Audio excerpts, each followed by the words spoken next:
Good evening. Let's begin a story together. This story does not start with evil. It starts with mercy. It does not begin in a dark alley. It begins in a clean, bright laboratory. This is the story of a molecule. It was meant to save lives. And in many ways, it did. But it also became the most efficient killer in the history of drugs.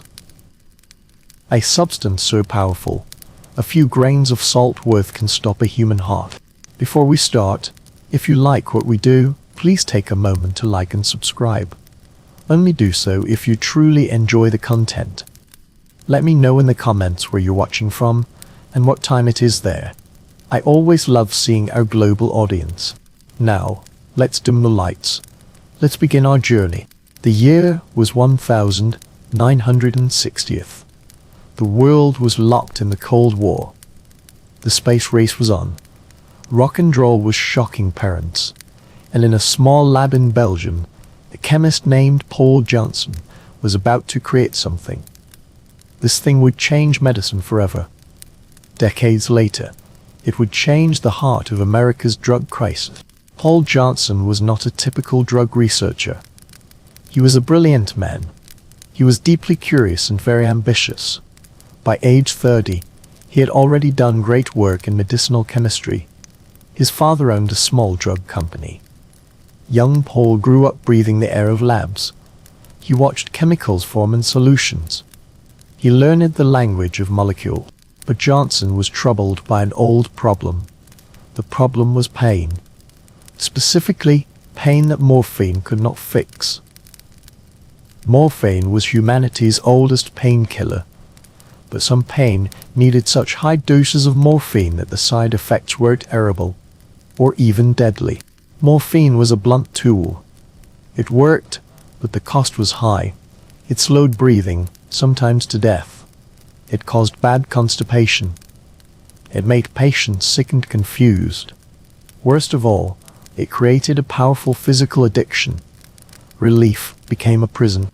Surgeons in the 1950s faced a nightmare. How do you keep a patient unconscious during a 6- or heart surgery? How do you keep them pain-free without killing them with the pain drug? Existing synthetic opioids, like Demerol and methadone, were better in some ways, but they still had the same risks.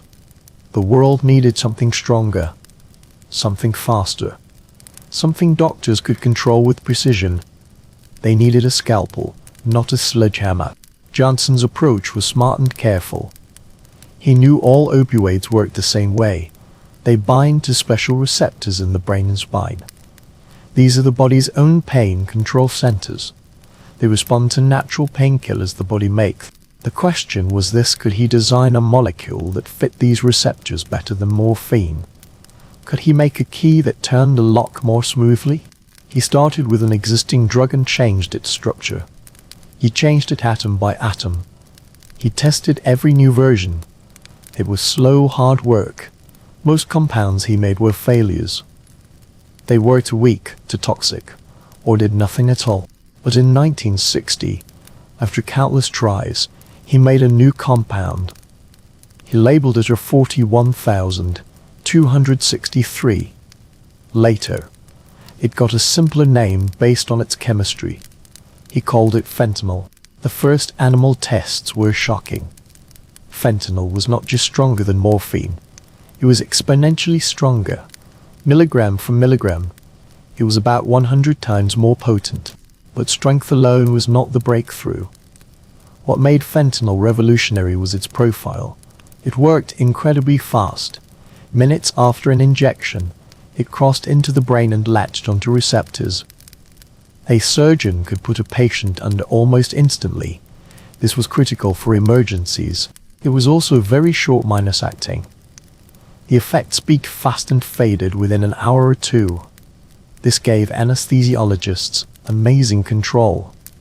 They could adjust the dose perfectly during a long surgery. The patient could wake up relatively quickly when it was over.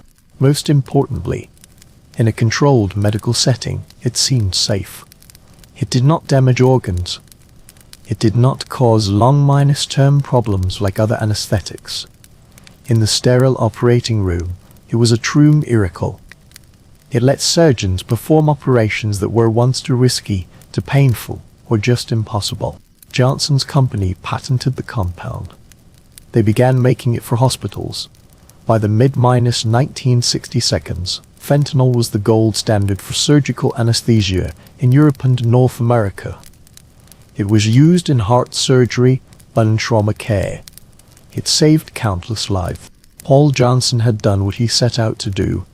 He had created a better morphine. But without knowing it, he had also opened a Pandora's box. The very things that made fentanyl a medical marvel, its insane strength, its speed, the fact it could be made in a lab without any poppies, would one day make it a perfect weapon for dealers of death. But for now, in the clean, well-slick world of hospitals, fentanyl was just a triumph. A symbol of humanity's growing power over pain. The trap was set, but the world would not stumble into it for decades. The 1960s and 70s were a golden age for anesthesiology. Medicine was becoming more precise, more humane. The old image of a patient biting a leather strap was fading away. Fentanyl was leading this change. But the story did not end with Johnson's first version.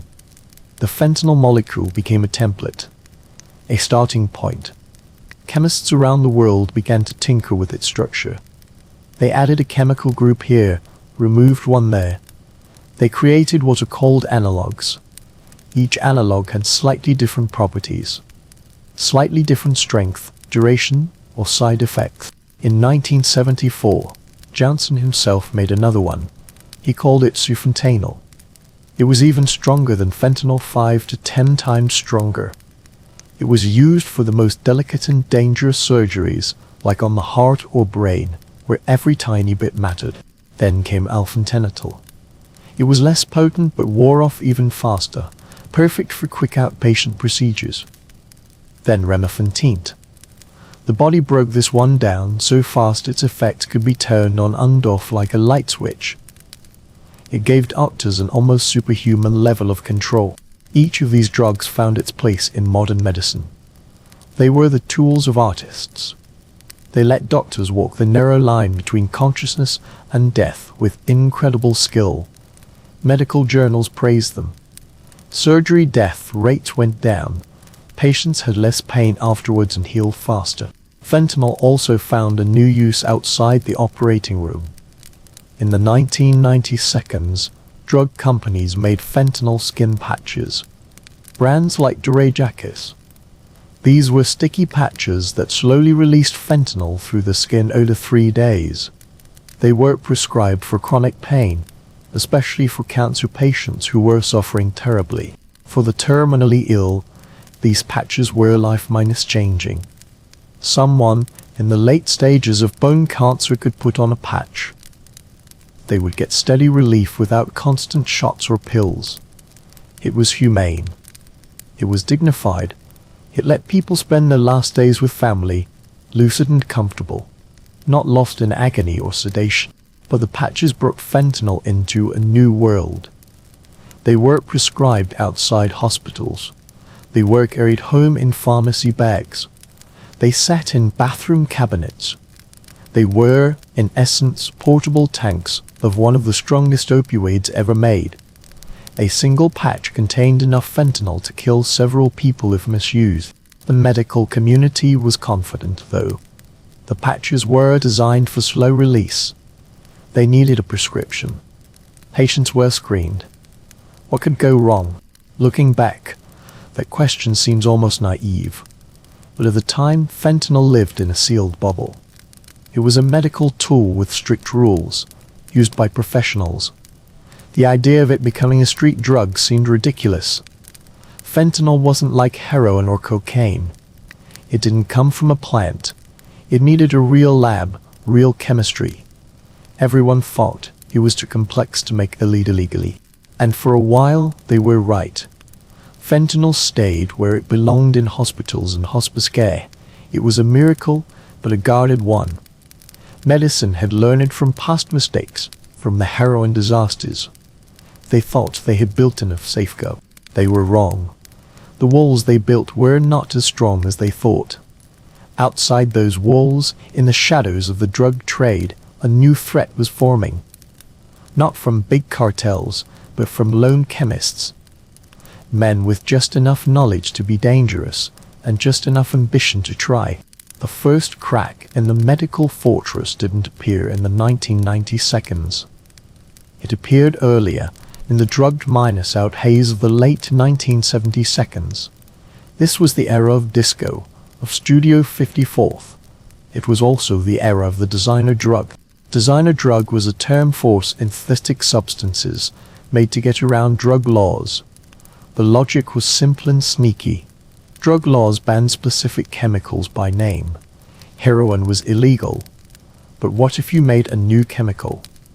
One that felt the same, but had a slightly different structure.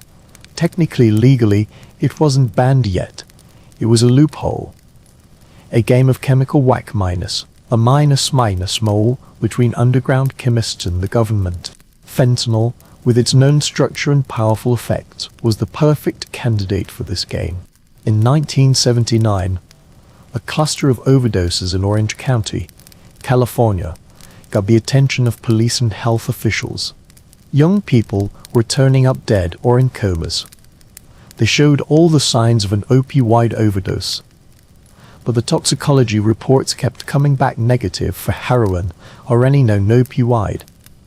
It was a mystery. Then a sharp DEA forensic chemist named Gary Henderson went looking for chemicals not on the standard test. What he found was shocking. The victims had been using a fentanyl analog, specifically alpha-methylfentanyl. This compound had never been seen on the street before. An unknown chemist, someone with real skill, had made it. It was sold as synthetic heroin or China White.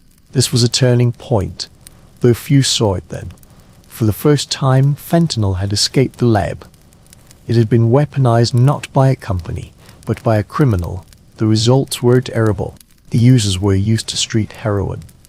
They had no idea how strong this new stuff was. Doses that were fine with heroin were ethinyl analog. Over the next few years, more analogs popped up. 3 the methylfentanyl. Each one was a tiny variation, a new key for the same lock in the brain. And each one was a gamble for the user, a game of Russian roulette with invisible, unmeasured doses. The man behind some of these was eventually found. He wasn't a cartel boss. He was an American with a PhD in chemistry. He had once worked in real pharmaceutical research.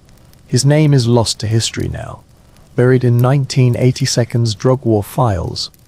But his impact was huge. He proved, without a doubt, that fentanyl could be made outside the medical system. The knowledge was out there. The genie could not be put back in the bottle. The government's response was to expand the law. They created a way to ban entire classes of similar chemicals, not just one molecule at a time. This was the Analog Act, meant to close the loophole. But it was always reactive, always one step behind. By the time one analog was banned, another was already being sold. The fentanyl crisis of the late 70s and early 80s was a preview, a warning shot that almost everyone ignored. It was drowned out by other drug panics, the crack cocaine epidemic, the resurgence of heroin. Fentanyl was still rare, still regional. It wasn't seen as the existential threat it would become, but the blueprint was drawn. The precedent was set. Other chemists out there were taking notes. The world learned you didn't need a poppy field to start an opioid epidemic. All you needed was a lab, some precursor chemicals, and a basic knowledge of chemistry. The age of synthetic opioids had begun, and fentanyl, the operating room miracle, was about to become the monster on the street. To understand how fentanyl became America's deadliest drug, you must first understand how America became ready for it. That story doesn't start with fentanyl at all. It starts with another opioid in a little white pill stamped to oxy content. The late 1990s and early 2000s were a time of deep deliberate deception. Purdue Pharma, backed by the Sackler family's billions, convinced a generation of doctors that opioids were safe for chronic pain. They said addiction was rare. They said the benefits outweighed the risks. It was one of the most successful and destructive marketing campaigns ever. Doctors, many wanting to help, prescribed OxyContin by the millions. For back pain, for arthritis, for sports injuries, for conditions that used to be treated with therapy, aspirin, or just time. The pills flooded into American communities like a tide. But they pooled in specific places: Appalachia, the Rust Belt, rural Maine, dying factory towns in the Midwest. Places where despair had settled like a thick fog, and the pills worked. They took the pain away. Yes, but they took other things away too. They took away the anxiety of a lost job. They made the unbearable feel bearable for a few hours. Then the hours ended, and you needed another pill, and another. Soon, you weren't taking them to feel good. You were taking them just to feel normal, to avoid the creeping, crawling horror of withdrawal. By the mid-2000 seconds, the scale of the problem was undeniable. Emergency rooms were swamped with overdoses. Pill mill champagne clinics operated openly in states like Florida. You could walk in with cash and walk out with a bag full of opioids. Pharmacies were robbed at gunpoint. People doctor-minus shopped, visiting multiple doctors to get multiple doctors to get multiple prescriptions. Then the crackdown came. States shut down the pill mills. The DI prosecuted doctors. Purdue changed OxyContin's formula to make it harder to abuse. Insurance companies refused to pay for long-term opioid prescriptions. These policies were well-intentioned. They were a desperate attempt to close the barn door. But the horses were already gone. Hundreds of thousands of Americans were now physically dependent on opioids. Their bodies were chemically rewired. They needed a constant supply of the drug just to function. And suddenly that supply was cut off. A person whose doctor had given them 90 pills a month for years would now get 30th, or 0. The pain roared back, joined by something worse: withdrawal. Opioid withdrawal is not subtle. It is a full-minus body attack.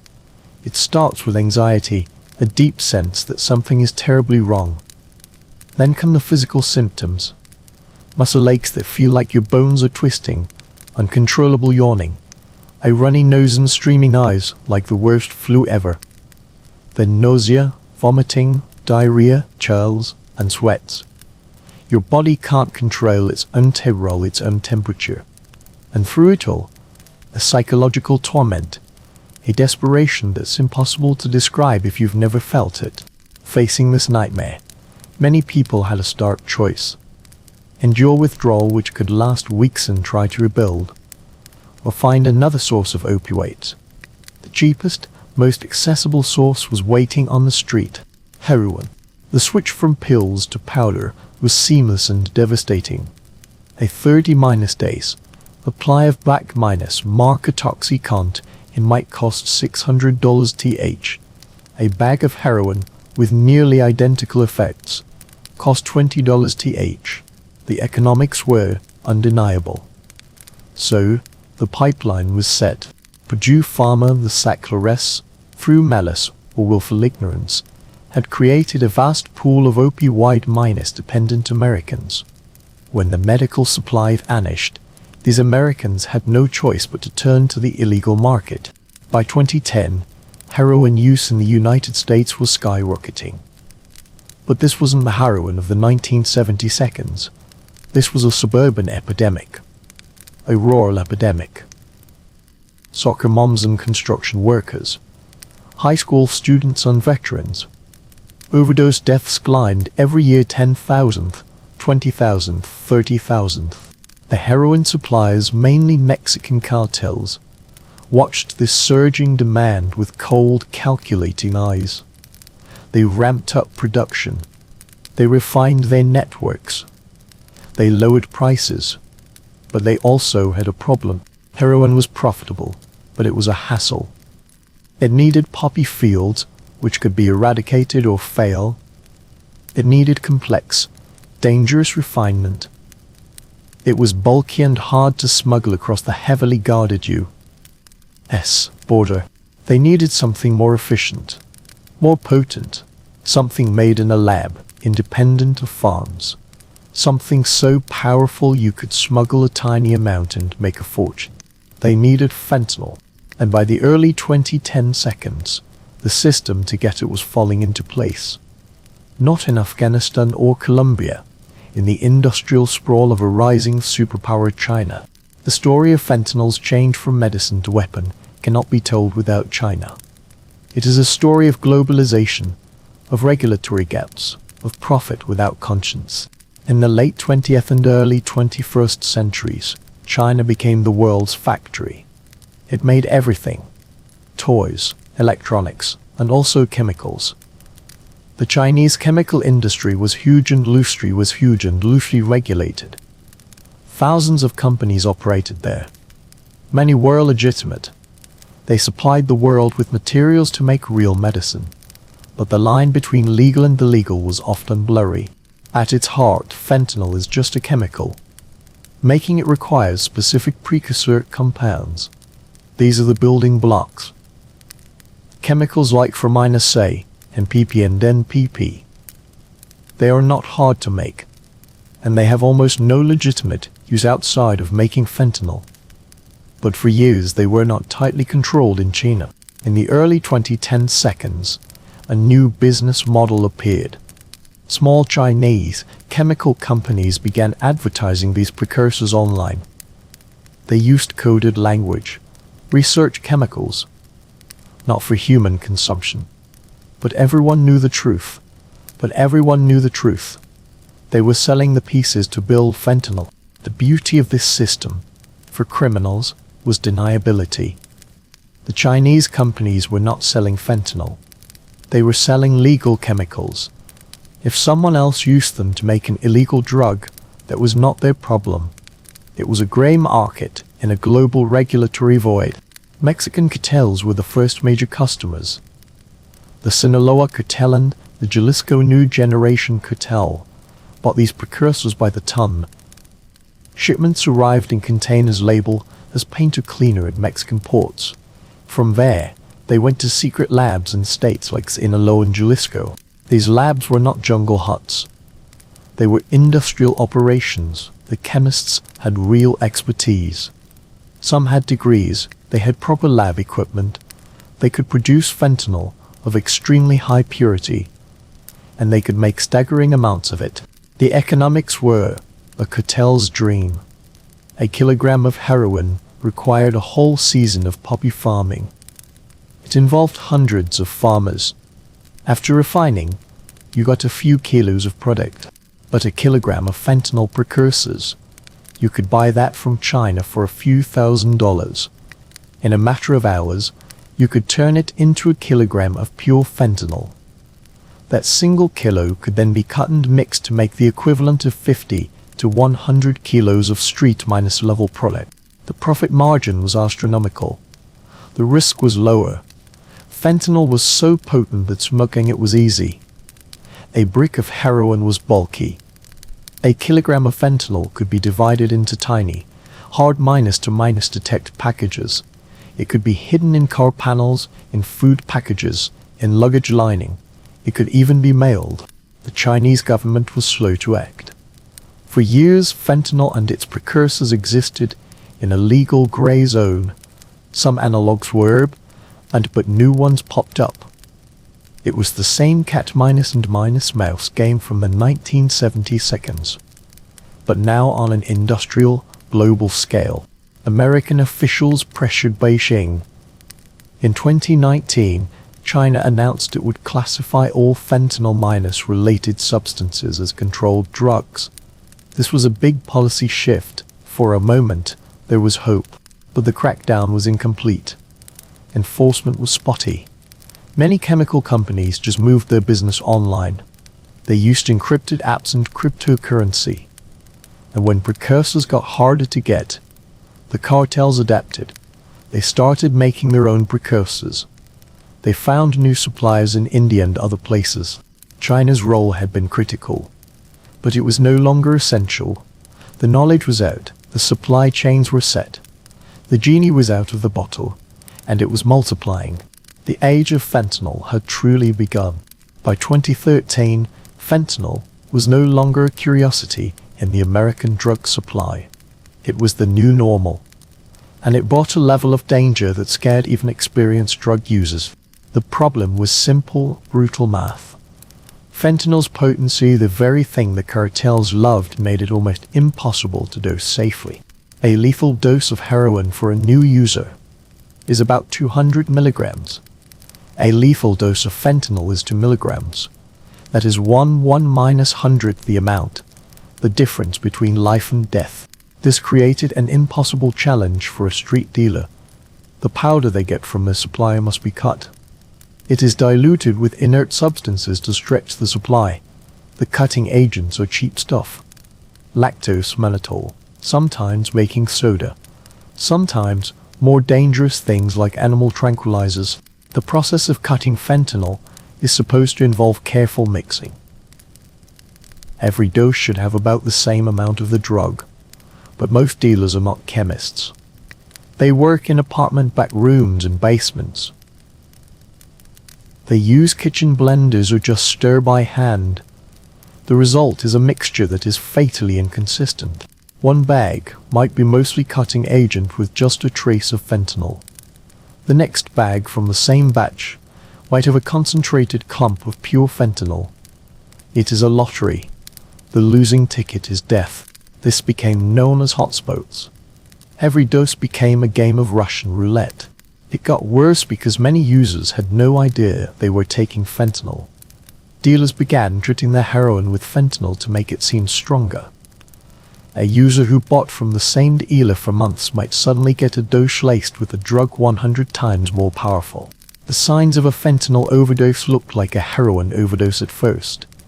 Pinpoint pupils, slow, shallow breathing, unresponsiveness. But there are differences.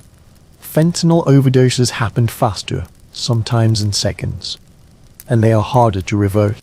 Naloxone, the opioid antidote, is a miracle drug for harm reduction.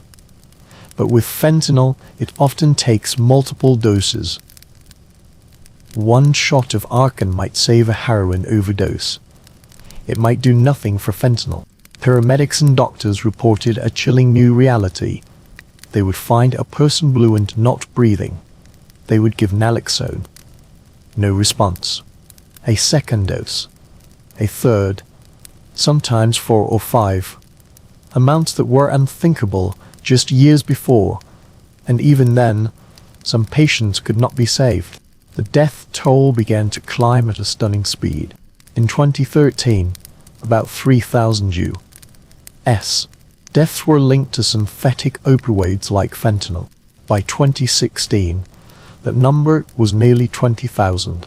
By 2017, over 28,000.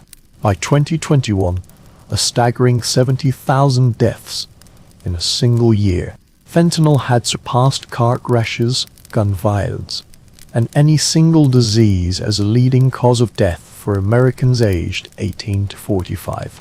The crisis started in the Northeast, New Hampshire, Massachusetts, Ohio. Places already hurt by the OxyContin epidemic, but it spread fast. By the mid-2010 seconds, no region was untouched. Cities, suburbs, and rural areas all saw bodies pile up. The victims were heartbreakingly diverse. Long-time heroin users, just unlucky enough to buy a hot bag. Young experimenters, teens who took a pill they thought was an X. Middle-aged people who lost their pain prescriptions and turned to the street. Then there were the deaths that made no sense. People clean for months or years. They relapse one time and die immediately. Their tolerance was gone. The drug was far stronger than anything they knew before. The randomness was the most terrifying part. The danger was invisible. It lurked in every bag. The dealers did not know what they were selling. The users did not know what they were buying. It was a marketplace of death, ruled by chance. And the house always wins. If fentanyl was a monster, its analogues were a legion of demons. Each one more potent, more unpredictable, more deadly. As law enforcement learned to detect fentanyl, the cartels responded. They introduced new variations. It was a molecular arms race. The most notorious analog is carfentanil. It sounds clinical, almost harmless. It is not. It is one of the most potent substances known to man. Carfentanil was made in 1974 by Johnson's own company. But it was never for people. It was an anesthetic for large animals, elephants, rhinos.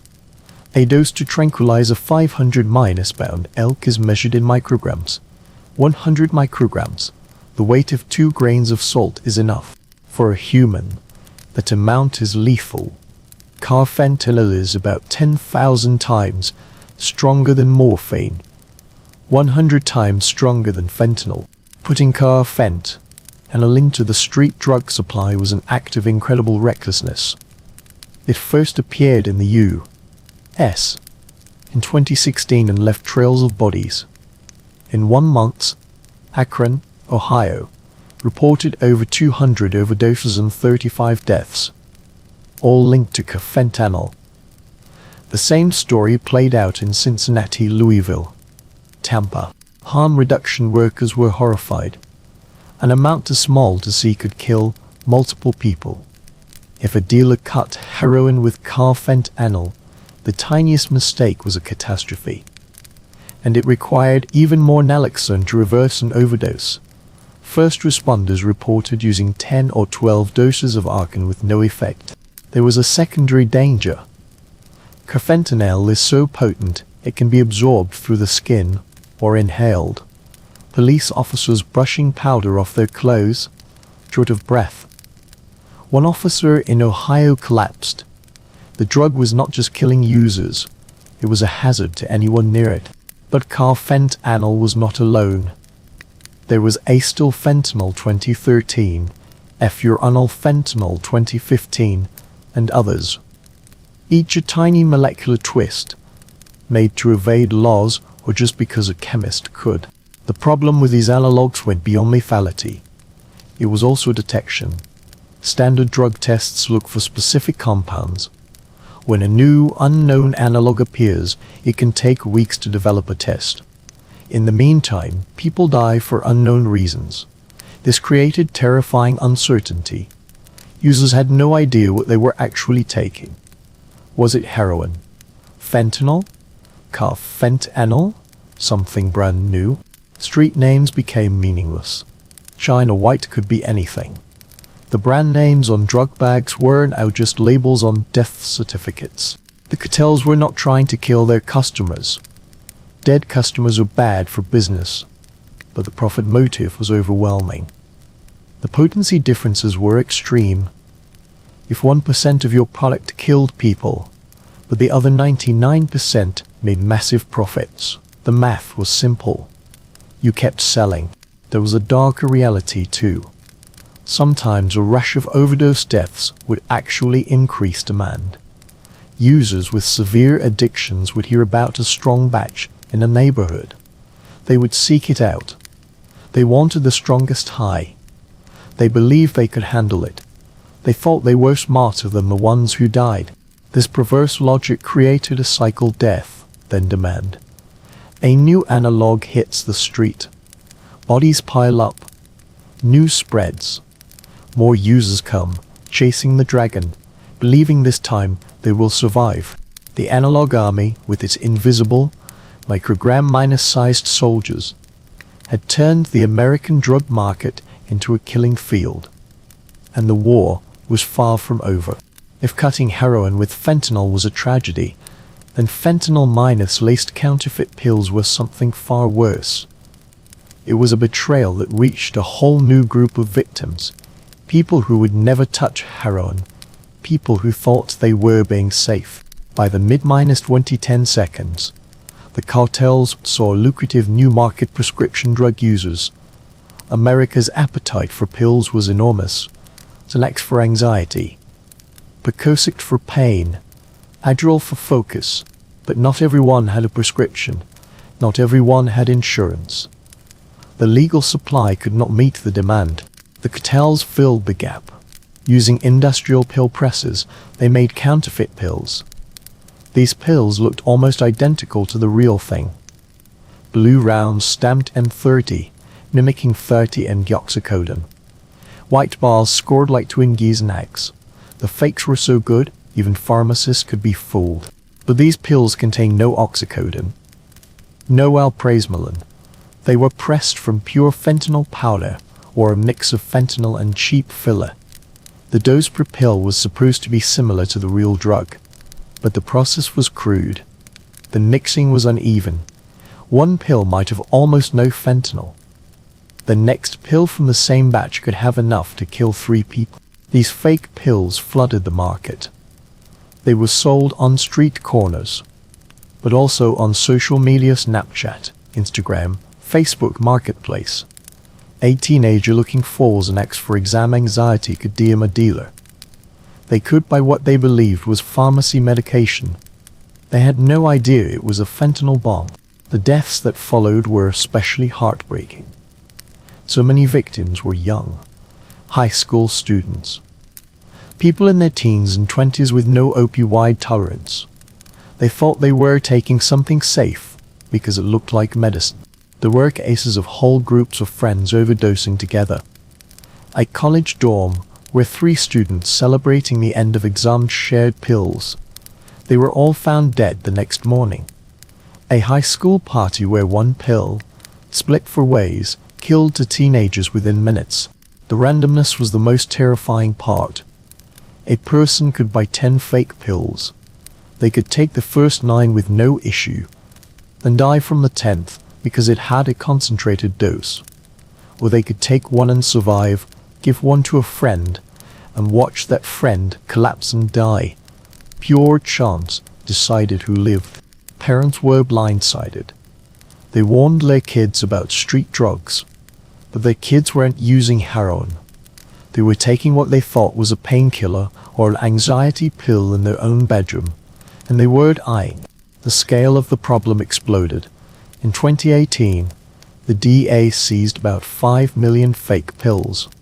By 2021, that number jumped to over 50 million, and those were just the ones they caught. For every pill seized, countless others got through. The DA issued stark warnings. They created a slogan, "One pill can kill." They launched awareness campaigns, but the message struggled. The pills looked so real. They came in similar bottles and packaging. How could something that looked exactly like medicine be poison? The counterfeit pill crisis changed the nature of the epidemic. It was no longer just a problem for people with opioid addiction. It became a threat to anyone. To the high school athlete taking a pill for a sprained ankle, to the office worker buying an axe from a co-worker, to the college student experimenting at a party. Fentanyl had become democratized. It was distributed through the very symbols of medical authority that people trusted. The white pill, the stamped logo, the clinical look. It was all a lie, and that lie was killing people at an unprecedented rate. The pill apocalypse had arrived, and it was indiscriminate.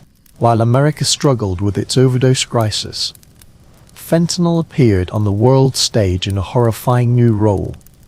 It became briefly a weapon of war, a counter-terrorism tool that showed just how lethal it could be when used with intent. The date was October 23, 2002. The place was the Dubrovika. A theater was playing. The theater was packed with over 800 people.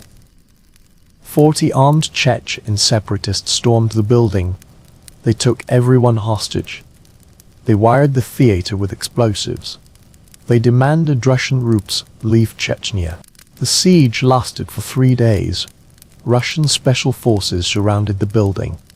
Negotiations went nowhere. The terrorists were ready to die and take everyone with them. The Russian government faced an impossible choice. Storm the theater and risk setting off the bombs, or wait. On the morning of October 26, they made their move. But they didn't start with guns or breaching charges. They started with gas. They pumped an aerosolized chemical agent through the theater's ventilation system. The official story, released later, was that the gas was a fentanyl derivative, likely carfentanil or remifentanil. The effect was swift and brutal. Within minutes, everyone inside the theater, hostages and terrorists, the special forces, then stormed in. They shot the unconscious terrorists.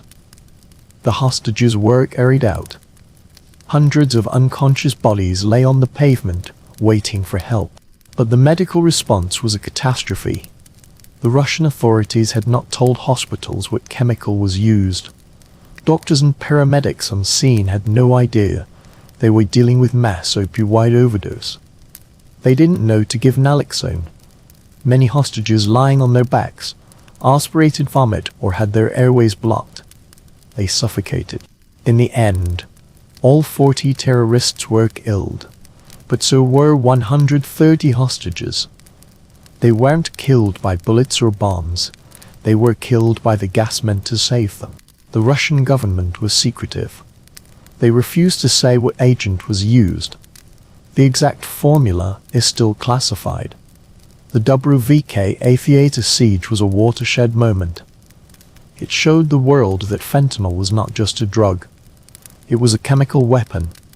In the right dose, it could incapacitate hundreds.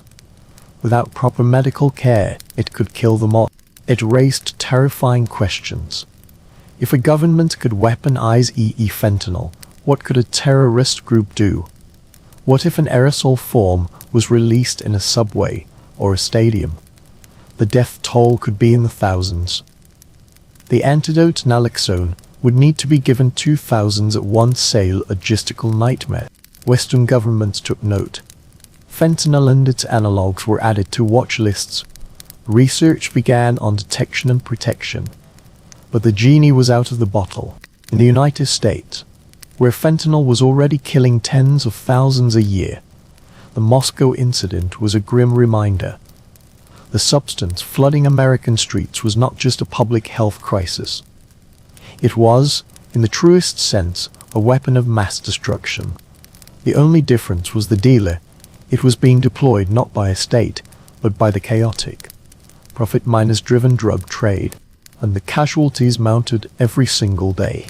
A simple question haunted everyone: if fentanyl is so deadly, why can't we stop it at the source? The answer is complicated. It involves global supply chains, chemical manufacturing, and an uncomfortable truth. Many nations profit from this trade, directly or indirectly. By the late 2010s, China had taken steps. They classify fentanyl and many analogues as controlled substances. On paper, this should have slowed the flow. In practice, it did not stop it. Chinese chemical companies adapted fast. Instead of selling finished fentanyl, they sold the precursor chemicals, the building blocks needed to make it. These precursors, like NPP and -NPP, lived in a legal gray zone. By themselves, they were not drugs. They had no psychoactive effect. They were just chemicals with potential industrial uses. Of course, their main use was making fentanyl, but proving intent was difficult. Enforcement in China was inconsistent. The chemical industry there is vast and decentralized. Thousands of companies operate with varying oversight. Local officials, who often benefit from the business, were reluctant to crack down hard. The companies used clever tricks to evade detection.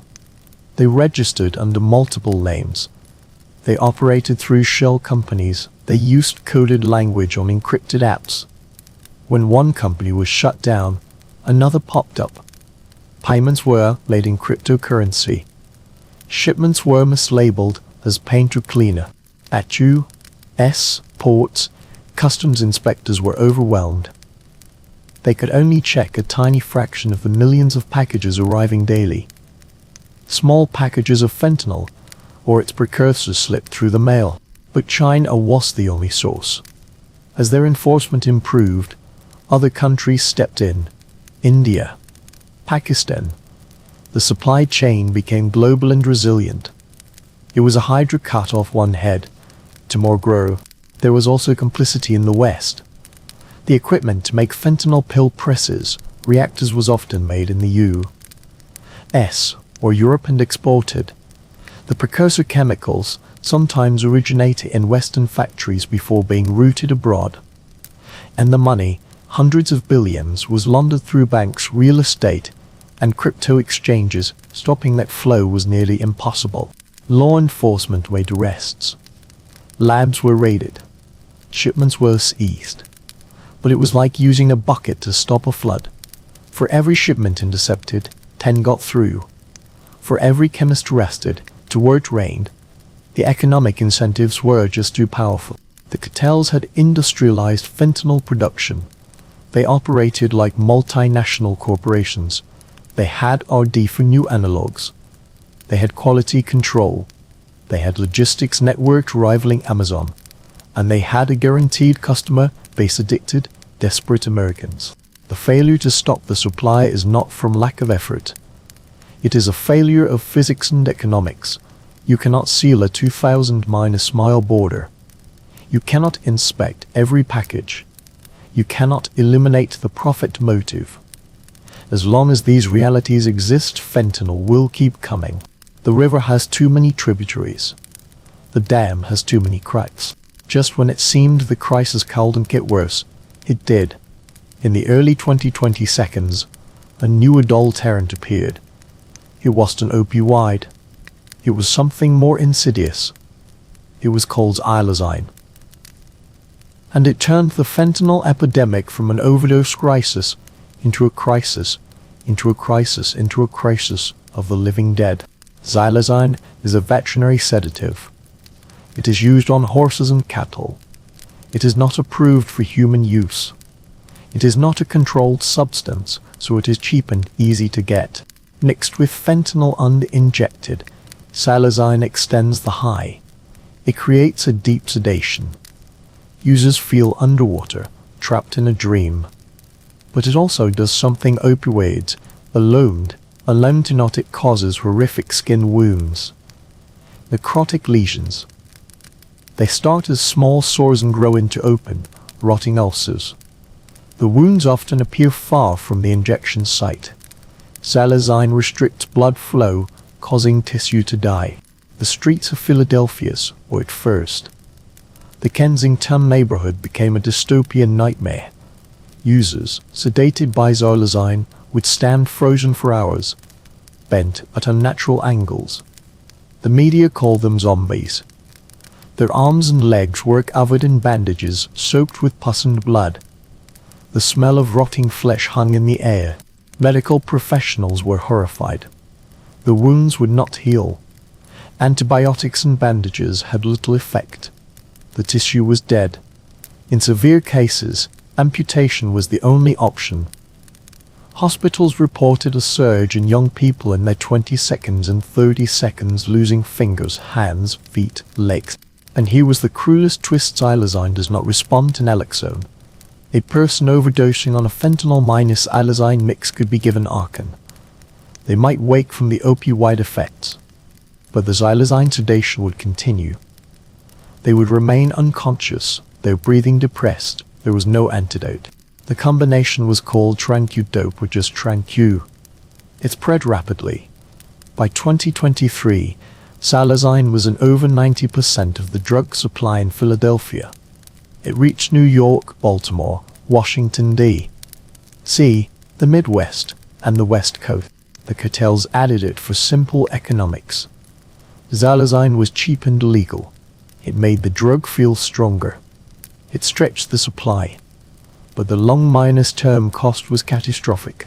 Harm reduction workers now faced people who were not just addicted, but physically mutilated. People whose bodies were rotting while they were still alive. The users knew it was happening. They saw their limbs dying, but they could not stop. The withdrawal from fentanyl was too terrible, and the only fentanyl available was cut with xylazine. The medical system buckled. Emergency rooms filled with TranQ patients, needing months of wound care and surgery. The cost in suffering and dollars was staggering. There was no clear solution. Xylazine couldn't be fully banned. It had legitimate veterinary uses. Testing for it required special equipment most clinics didn't have. Harm reduction groups handed out wound care kits. They taught users how to clean their sores.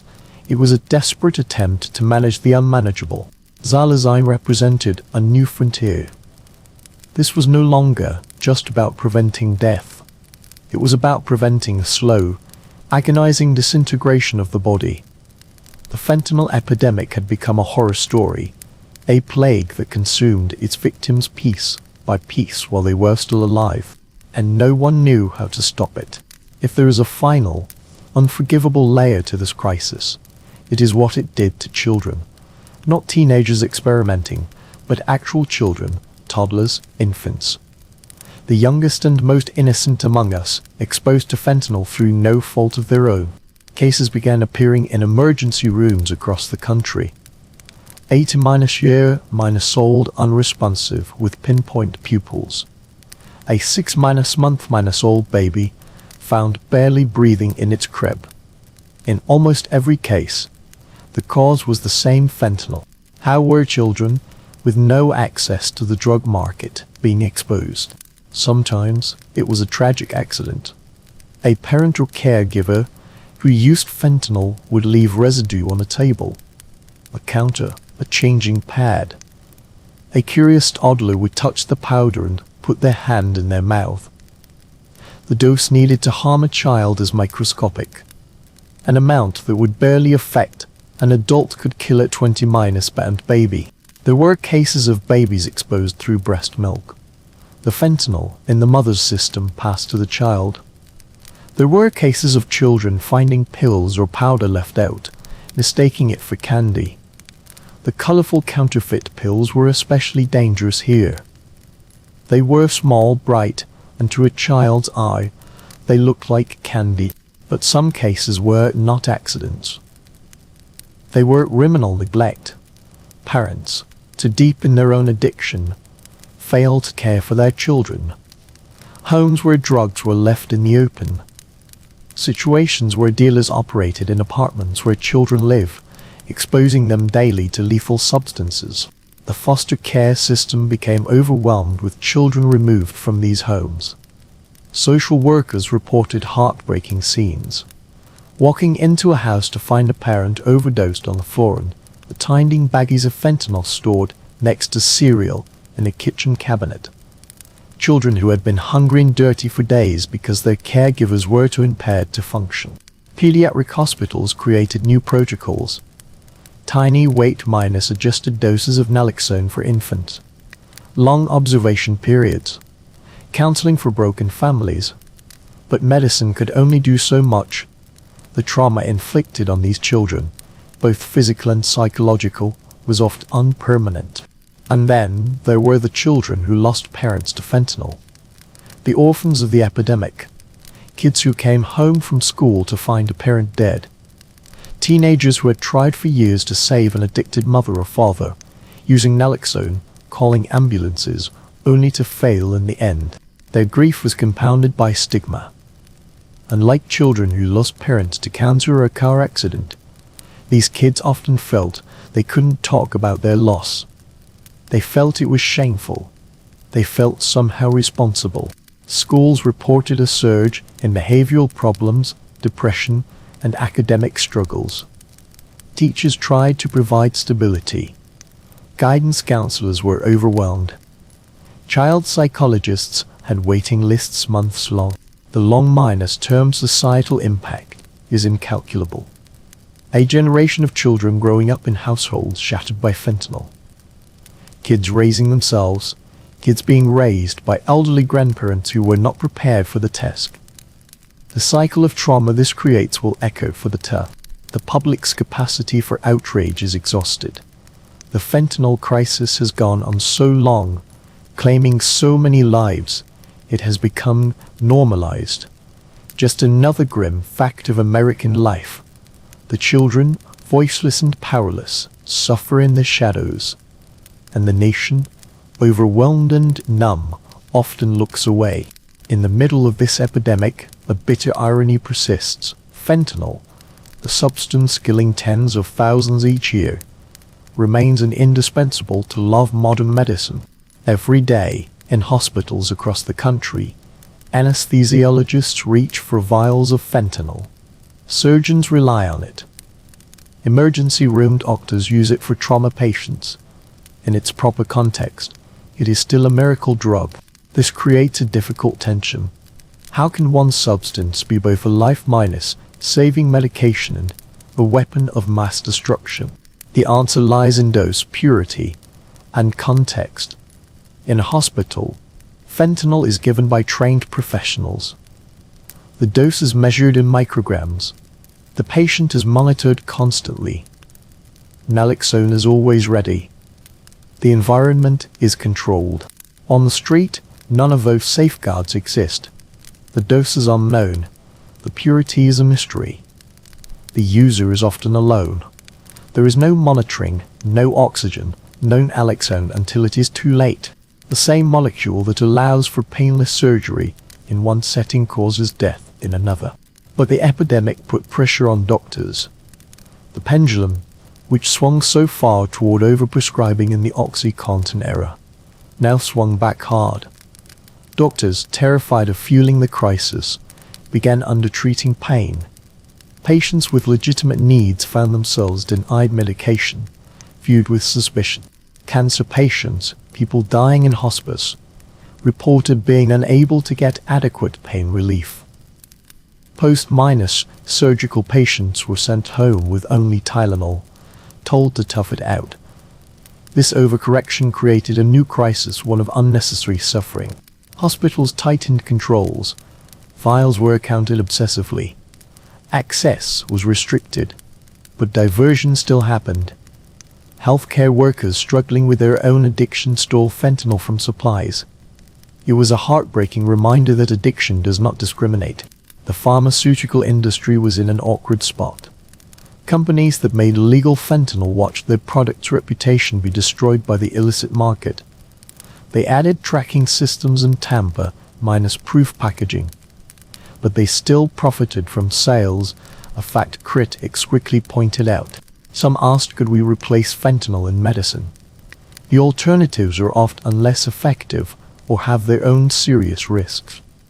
The reality is that fentanyl, in a medical setting, is nearly perfect for what it does. The poison paradox remains. The same molecule that eases suffering in hospitals fuels an national catastrophe. The line between medicine and poison has always been a matter of dose and context. Fentanyl made that line tragically clear. It forces a hard truth: the tools we create to conquer suffering can, in the wrong hands, create suffering beyond measure. The United States has spent billions trying to stop fentanyl. The Drug Enforcement Administration, Customs and Border Protection, the Department of Homeland Security. They use advanced technology and dedicated personnel. And yet, the fentanyl keeps coming. The flow has not slowed. It has accelerated. Why? It starts with the substance itself. Fentanyl's extreme potency means a small amount goes a very long way. A single kilogram can be used to make hundreds of thousands of doses.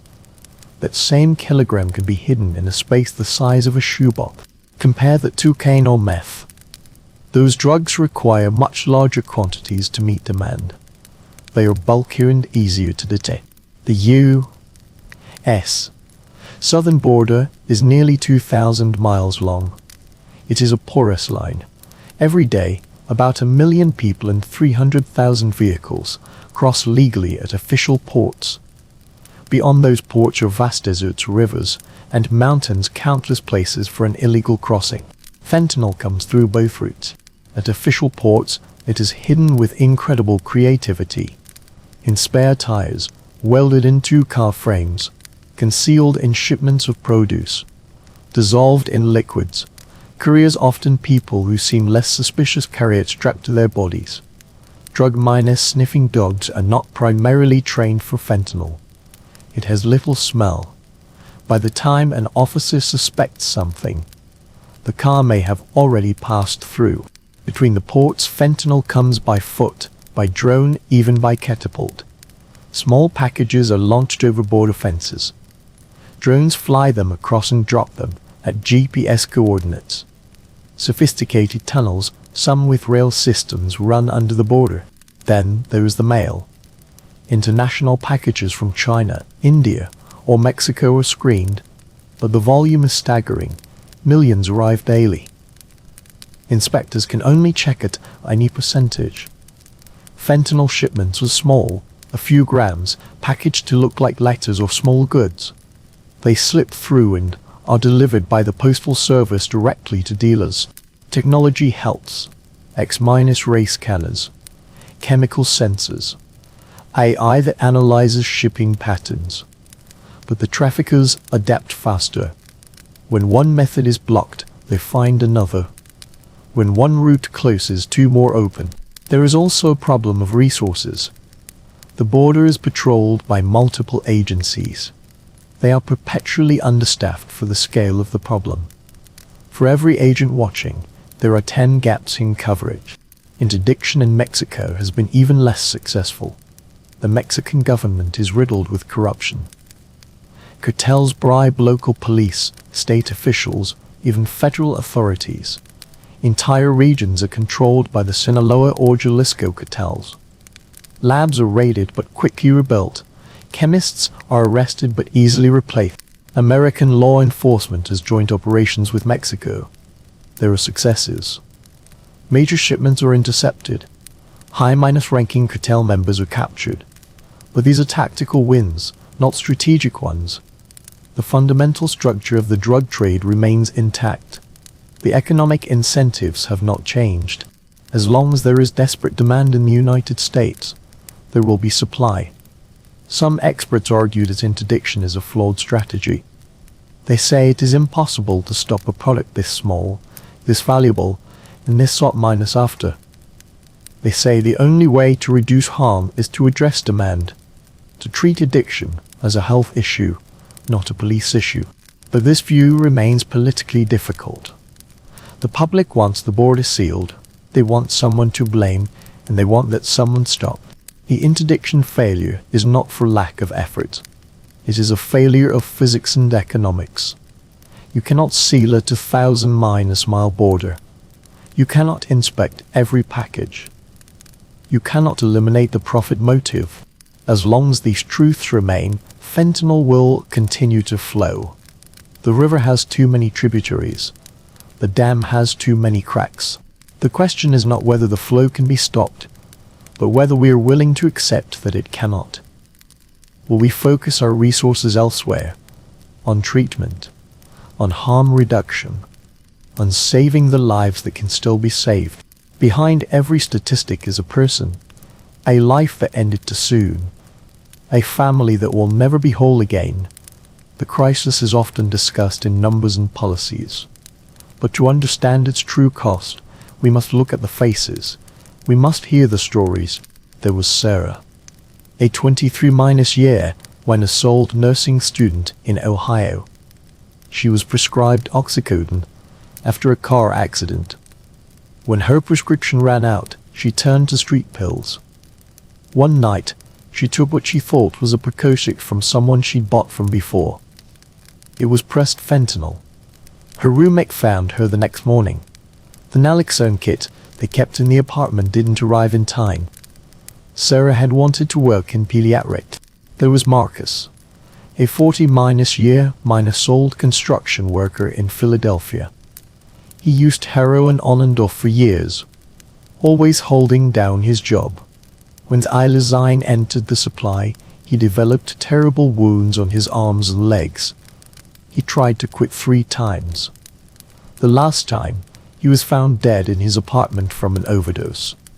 The medical examiner noted his legs were so infected they would have required amputation. There was Emily, just 17, a high school junior in Arizona. She struggled with anxiety. A friend, gave her what was supposed to be as an X-bar to help her sleep before a big test. It was fentanyl. Her parents, who had gotten her into therapy, found her in her bedroom the next morning. They never knew she was experimenting with pills. There was James, a 55-year old veteran. He served two tours in Iraq and came home with PTSD and chronic pain. The VA prescribed him opioids for years. When they cut his prescription, he turned to the street. He was careful. He used fentanyl test strips, but the batch he got was cut with carfentanil, which the strips didn't detect. He died alone in a motel room, the naloxone in his pocket, unreachable. These stories are not rare. They are the norm. The crisis respects no boundaries, rich and poor, young and old, every race, every background. It has touched every community. And then there are the survivors, the living who carry their own scar. There is Jennifer. She overdosed 7 times before getting into treatment. She carries naloxone everywhere and has used it on friends more times than she can count. She lives with the guilt of surviving when so many didn't. There is David. He spent 2 years homeless under a bridge in Seattle, his body ravaged by abscesses from injecting fentanyl. He's been clean for 18 months now, but he has nerve damage in his hands, and he wakes up every night in a panic, reliving the times he almost died. There is Maria. Her son died of a fentanyl overdose at 21st. She turned her grief into action. She founded a non-profit that distributes naloxone and supports other grieving families. She says every time she helps someone, she honors her son's memory. These are the people on the front lines.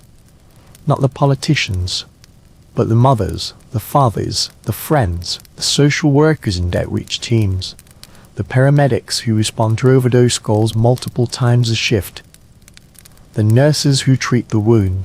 One paramedic in Baltimore said, "You start to wonder if you're making any difference. You save someone today and they'll overdose again tomorrow.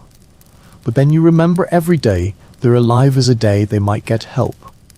Every day is a chance." The grief is compounded by stigma. Unlike other deaths, overdose deaths carry shame. Families whisper about them. Obituaries say died unexpectedly instead of the truth. The dead are blamed for their own deaths, as if addiction were a simple choice. But the stories reveal a different truth. Behind every overdose is a human being. Someone who was loved. Someone who had dreams. Someone who struggled with pain, with trauma, with despair. Someone who made a mistake, or a series of mistakes, and paid the ultimate price. The fentanyl crisis is not happening to statistics. It is happening to people. To Sarah, Marcus, Emily, and James, to Jennifer, David, and Marie. Until we see them, truly see them, as human beings deserving of compassion, the crisis will continue. Because you cannot solve a problem you refuse to look at.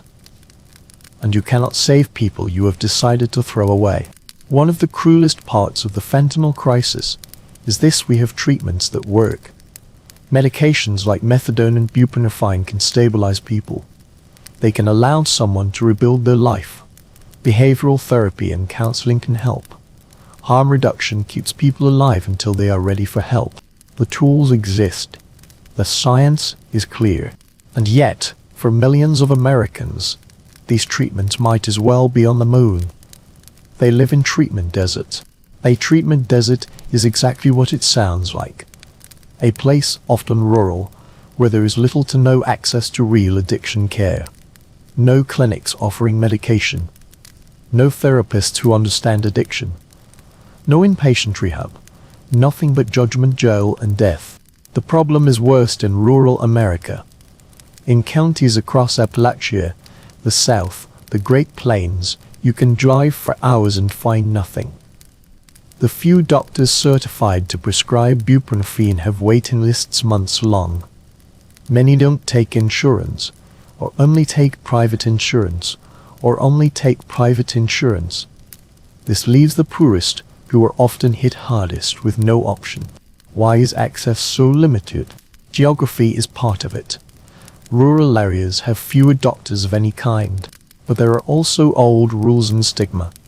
For years, methadone could only come from special clinics.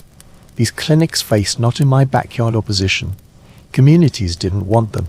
Even when rules eased, many doctors chose not to get certified. They feared attracting problem patients. They didn't want the extra paperwork and DA scrutiny. The treatment that does exist is often the wrong kind. Many rehab facilities are abstinence minus only. They refuse to use proven medications. They preach willpower and 12-step programs. These work for some, but fail for many. When someone relapses after such a program, they are blamed. They are told they didn't try hard enough.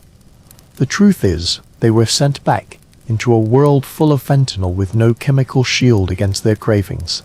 Cost is another huge wall. Inpatient rehab can cost $30,000 a month. Outpatient therapy is hundreds per session. Medications need regular doctor visits. For people who have lost everything to addiction, these numbers are impossible. Insurance is a patchwork. Medicaid expansion helped in states that accepted it. But many states, especially in the South and Midwest, refused. In those states, millions fall into a coverage gap.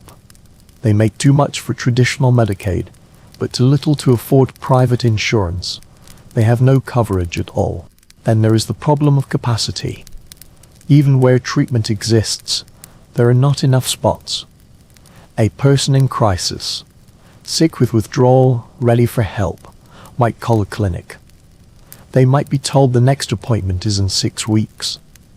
6 weeks is an eternity when you are suffering. Most people don't make it. They relapse within days. The window of readiness slams shut. The criminal justice system should be a point of help. But most jails and prisons do not offer medication minus assisted treatment. They offer forced, painful detox.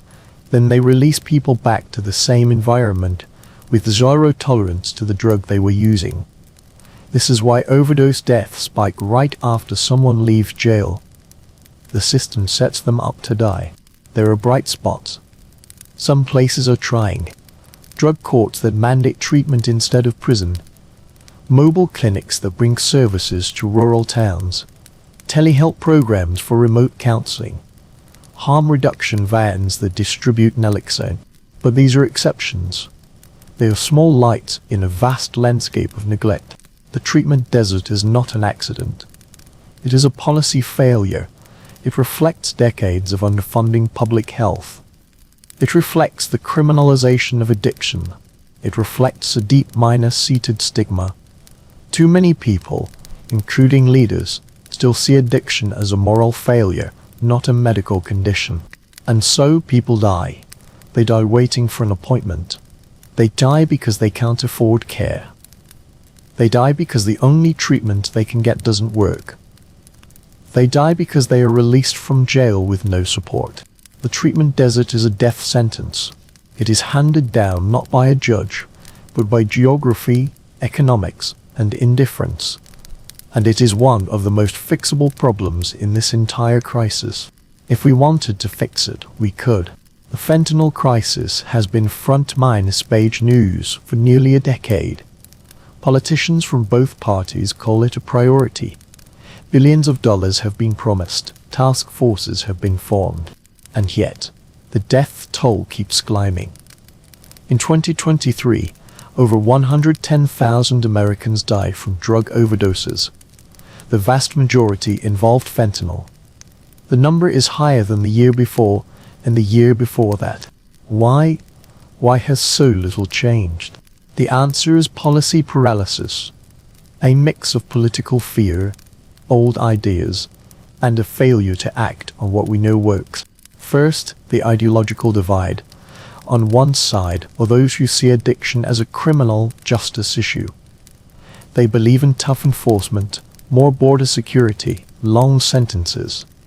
They believe in abstinence minus only treatment. They think any other approach is surrender. On the other side are those who see addiction as a public health issue. They advocate for harm reduction, decriminalization, safe supply. They argue the war on drugs has failed catastrophically. Both sides have points. But instead of finding a middle ground, politicians pick a side and fight. Red states focus on law enforcement. Blue states focus on treatment and harm reduction. The crisis, which doesn't care about politics, kills people in both. Then there is political fear. No politician wants to look soft on drugs. Supporting evidence-based policies, like supervised consumption sites, is often a career killer. Opponents will call it enabling or giving up. So, many politicians stay silent. They say safe things about recovery but fail to fund the programs that make recovery possible. There is also a chaotic patchwork of laws. The federal government gives some money and sets broad rules, but implementation happens at the state and local level. Oregon decriminalized small-time drug possession. Texas imposes harsh penalties. Florida is different from California. We have 50 different approaches to one national crisis. There is no coordination. Funding is a maze. Yes, money has been allocated, but it is often not enough, and it gets tangled in bureaucracy. Small frontline groups that do the real work struggle to get grants. Big hospital systems and consulting firms that know how to work the system get the fund. We are always reacting, never preventing. We respond to overdoses with naloxone, which is good, but we don't do enough to stop people from overdosing in the first place. We arrest street-level dealers but don't touch the root causes: despair, trauma, poverty. Other countries have tried different paths. Portugal decriminalized all drugs in 2001. They focused on treatment. Overdose deaths dropped. Switzerland gives pharmaceutical heroin to chronic users in supervised clinics. Crime went down. Health improved. Canada is testing safe supply program. These approaches show promise. But in the United States, they are political on minor starters. The cultural belief in prohibition is too strong. The fear of looking weak is too great. So we keep doing the same things. We expect different results. That is the definition of insanity. There are local successes, of course. Police departments that connect people to treatment instead of jail. Hospitals that start addiction care in the ER. States that expand Medicaid. But these are isolated. They are underfunded. They are always at risk. The paralysis is not from a lack of knowledge. We know what works. Medication-assisted treatment works. Harm reduction works. Treating addiction as a disease works. The evidence is overwhelming. The problem is a lack of political courage. Until our leaders are willing to follow the evidence, not the polls, the deaths will continue. Fentanyl doesn't care about politics. It just kills. And it will keep killing until we decide as a society that we care enough to stop it. So far, we have not made that decision. If history teaches us anything, it's that the drug crisis evolves. It adapts. Just when we think we've seen the worst, something new appears. The next wave is already here. It is called NS. NS are a class of synthetic opioids. They were first researched in the 1950s but weren't ever sold as medicine. They were considered too strong, too dangerous. Some NS are hundreds of times more potent than fentanyl. Let that sink in. Hundreds of times stronger than the drug already killing 70,000 people a year. NS have started appearing in the drug supply in Europe and the United States. They are often mixed with other drugs or sold as heroin. Users have no idea what they are taking. The margin for error is zero. A dose survivable with fentanyl is instantly lethal with some NS. The problem goes beyond their terrifying strength. They are even harder to detect than fentanyl. Standard drug tests don't find them. Some don't respond well to naloxone. Our main tool for saving lives might not work. Harm reduction workers are scrambling. They are trying to develop new tests, new protocols, but they are behind. The drugs are changing faster than our response. Then there are other new threats. Novel benzodiazepines, benzos and synthetic cannabinoids are being mixed with fentanyl. These combinations are especially deadly. Naloxone reverses the opioid, but not the benzo or cannabinoid. A person can wake up from the overdose but remain dangerously sedated, or they can have seizures. The pipeline for these new drugs is the same as for fentanyl: profit, ease of production in a lab. As long as there is demand for strong, cheap opioids, chemists will keep inventing new ones. There is also the specter of mass chemical terror. The Moscow theater siege showed fentanyl can be a weapon. Imagine a terrorist group releasing an aerosolized nitazene in a crowded place. The death toll could be in the thousands. We have no real defense against this. Another fear is wider contamination. Fentanyl is already found in cocaine, meth, and fake pills. As it becomes more common, cross-minus contamination is more likely. A person using a different drug entirely could be exposed to fentanyl and die. The crisis would no longer be just about opioid addiction. It would be a threat to anyone using any illicit substance. But it's not all doom. There is some hope.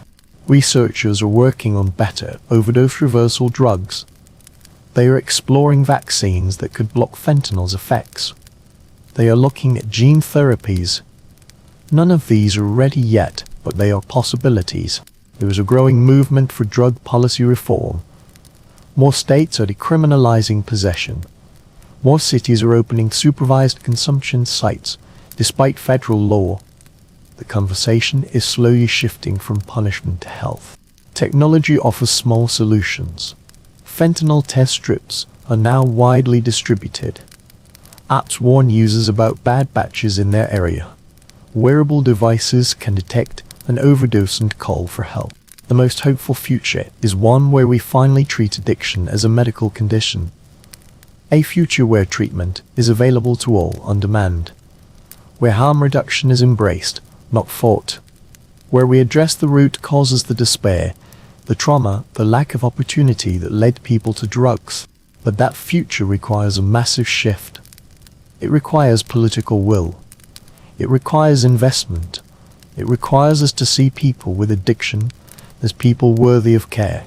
Based on current trends, the more likely future is grim. The crisis continues. Fentanyl is replaced by something even worse. The death toll keeps rising. We lurch from one emergency to the next, always reacting, never getting ahead. The future is not written. But if the past is our guide, it will be written in the overdose statistics released next year. In the tears of more families. In the frustration of more healthcare workers. The nightmare is not over. In many ways, it is just beginning. The fentanyl crisis did not happen by accident. It was the result of human choices.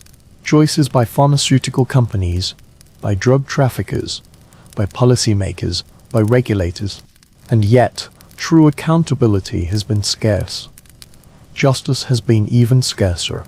Start with Purdue Pharma and the Sackler family. They did not make fentanyl, but they lit the fuse for the opioid epidemic. They lied about OxyContin's risks. They pushed it on doctors. They created millions of new opioid addicts. When those people lost their prescriptions, they turned to the street, where fentanyl waited. In 2020, Purdue Pharma pleaded guilty to criminal charges. They agreed to pay $8 billion in fines. The Sackler family, facing thousands of lawsuits, paid $6 billion to settle. In exchange, they received immunity from further prosecution. No one from the Sackler family went to jail. They remained billionaires. Their wealth, sheltered in trusts and overseas, was largely untouched. To the families of the dead, the settlement felt like a betrayal. Money could not bring back their loved ones. The people who profited most walked away. Other companies paid too. Johnson & Johnson, major pharmacy chains like CVS and Walgreens. They paid billions. For them, it was a cost of doing business. A big cost, but a survivable one. What about the traffickers? There have been arrests. El Chapo, leader of the Sinaloa cartel, is in a U.S. Supermax prison. But the cartels continue. New leaders take over. Operations adapt and grow. The DEI indicts cartel members for fentanyl trafficking. But most are in Mexico, beyond easy reach. Justice is slow and does not stop the flow. The Chinese chemical companies, the Chinese government, made promises. Enforcement is inconsistent.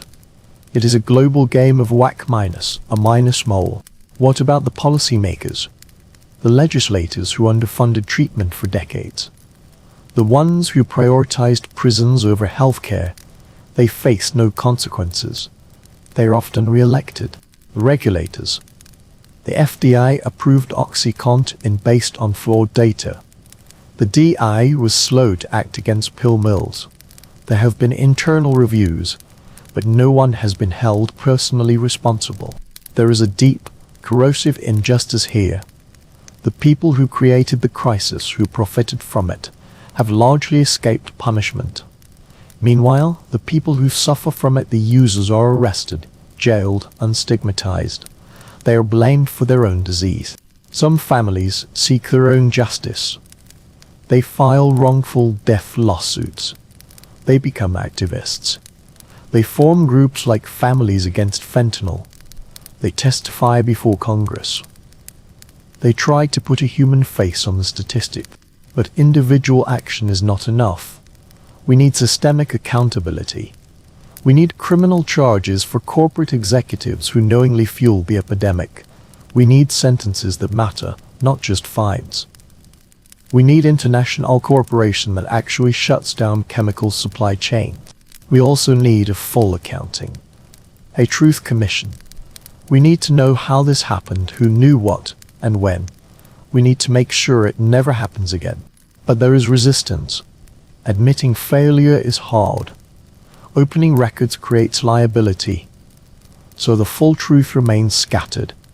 It is in court documents, in investigative journalism, in academic studies.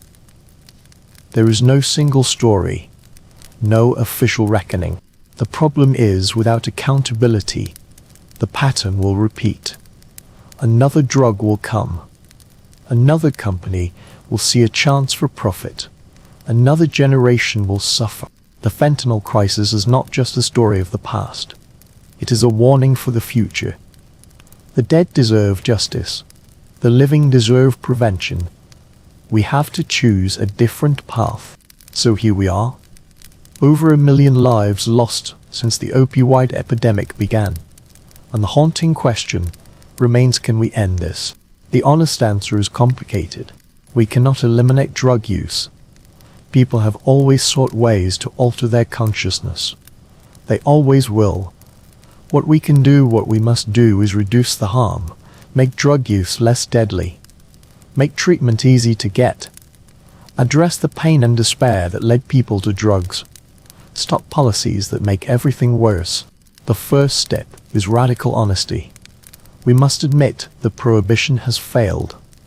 After 50 years and trillions of dollars, drugs are cheaper, purer, and easier to get than ever. The war on drugs created violent cartels. It filled our prisons. It stigmatized the sick. It made drugs more dangerous by eliminating any quality control. It is time to try something different. Decriminalization is a start. It does not mean drugs are legal. It means possession of a small amount is not a crime. You don't go to jail. You might get a fine or a referral to services. Portugal did this. Overdose deaths dropped. Drug use did not skyrocket. It worked. Legalization and regulation is a harder, but necessary conversation. Most fentanyl deaths happen because people don't know what they are taking. If a safer supply of opioids were legally available, regulated for dose and purity, those deaths would plummet. Switzerland did this with heroin minus assisted treatment for chronic users. It reduced crime and overdose. Is this idea shocking? Is it more shocking than 110,000 dead Americans a year? We need to build an infrastructure of care, Medication minus assisted treatment should be available on demand. No waits. No insurance fights. We need to train thousands more doctors and counselors. We need harm reduction everywhere naloxone, test strips, safe consumption sites. These services save lives. The evidence is undeniable. We need to fight the supply chain smartly, not with futile border checks, but by going after the money. Sanction the chemical companies. Bust the money laundering networks. Hit the cartels where it hurts their bank accounts. We need real prevention. Not just say no. We need to address childhood trauma, mental illness, poverty. We need to create communities where people have hope and purpose, where they don't need to escape. We need to change the story, stop calling people junkies, start seeing substance use disorder, stop the blame, start the care. Every time we shame an addict, we push them further from help. We need to learn from other countries. Canada's safe supply experiments, Scotland's compassionate rehab, New Zealand's health minus based approach. They are not perfect, but they are trying new things. They are not accepting mass death as normal. Can we end this crisis completely? No. Not next year. But we can make it better. We can save lives today. We can bend the curve. This is a generational challenge. It requires money, political courage, and a change of heart. It requires all of us. The alternative is unacceptable. The alternative is resignation. The acceptance that this many deaths is just the price we pay. That some lives are not worth saving. That is not the America we claim to be. The history of fentanyl is a mirror. It shows us two Americas. One gets its fentanyl in a hospital with current monitoring. That America survives. The other gets its fentanyl in a bag from a dealer, alone and scared. There's America at eyes. What separates them is not the drug. It is everything else. It is access. It is wealth. It is whether society has decided you are worth saving. The drug is the same. The humanity should be too. Fentanyl was created to ease suffering. In the right hands, it still does. It became a weapon because we let it.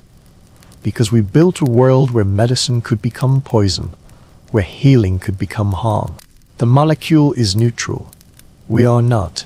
This story began in a lab in 1960th. It became a nightmare because of the choices we made and the choices we refused to make. The next chapter is ours to write. We can choose more of the same, more death, more despair, more failure. Or we can choose life. We can choose to see the human being behind the addiction. We can choose to build a system that heals rather than punishes, that offers a hand rather than a cell. The clock is ticking. People are dying tonight as you listen to this. The question is not whether we can end this. The question is whether we will. Let's choose to end it. Let's choose each other. This has been the story of fentanyl. The story is not over, but it can have a different ending. We just have to write it. Together. Thank you for listening. Good night.